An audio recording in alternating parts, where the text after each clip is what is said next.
আজকে আমি যাবো আমার নতুন সোফা কিনতে হবে, মানে আমার ঘরের ফার্নিচার কিনতে হবে। ফার্নিচার আসলে অনেক টাকা নিয়েছি আমি। টাকা ধরো 70-80 লাখ টাকা আছে আমার ব্যাগে, যে গাড়িতে উঠে গেছি।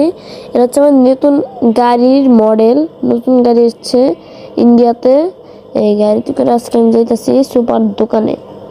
এই যে কিছু মাইল দূরে এই গাড়ির গান করলাম অসাধারণ। তোমরা গান শুনে থেকে বলতেছিলাম, গানটা মানে কি গান, আমার গাড়ির ভিতরে গানই নেই, আমার গাড়ির ভিতরে গানই নেই। একটু তোমাদের সাথে একটু প্র্যাঙ্ক করলাম, মজা করলাম। এখন একটু সামনে যেতেছে কি, আমি সামনে যেতে হবে আমার সোজা, তারপরে ডাইনে, তারপর সোজা। মানে এমনি আমার সুপার একটা দোকান আছে আমাদের ইন্ডিয়া বাইক ড্রাইভিং থ্রি গাড়ির ভিতর। এই যে আমাদের এখানে ডানে, তারপর এখান থেকে সোজা 13 মাইল, মানে বুঝতে পারতেছ 13 মাইল, 13 কিলোমিটার দূর একটা সুপার দোকান। মানে এটা তো গ্রামের চেয়েও ভালো, তাই না? ওই যে সুপার দোকানটা দেখতে পাচ্ছ, এখানে আমার এই যে এখানে সুপার দোকানটা, ওই যে বাড়িটা দেখতে পাচ্ছ, বাড়ির মধ্যেই আর সুপার দোকান আছে। ওর বাইরের মধ্যে আমি যে এখানে এই যে সোফা, মানে এটা ফার্নিচারের দোকান বলতে পারো, ফার্নিচারের দোকান এগুলা। এই যে ফার্নিচারের দোকানে আমি ঢুকে গেলাম অলরেডি। এই যে মালিক কই, মালিক করে এ ভাই এটার দাম কত? ও ভাই মালিক করে।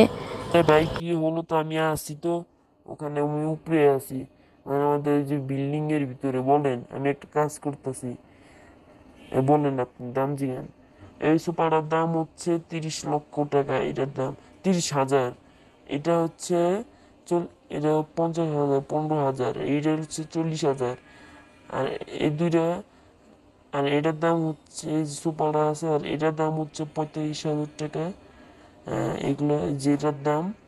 আর সবগুলো তো দাম বললামই।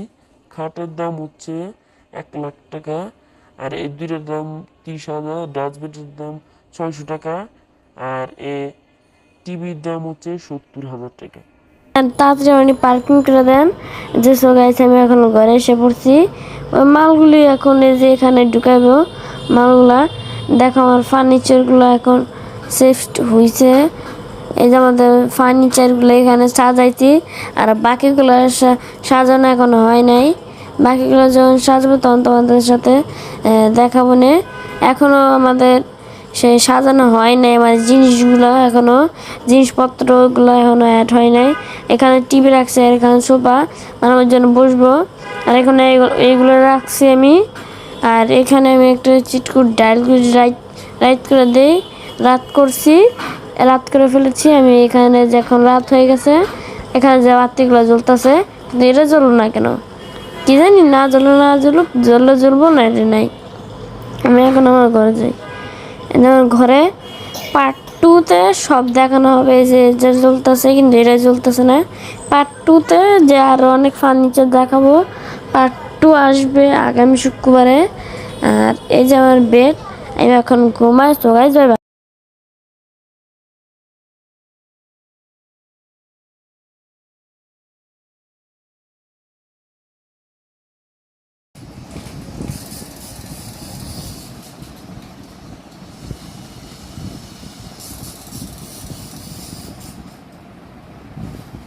মস্ত কি বা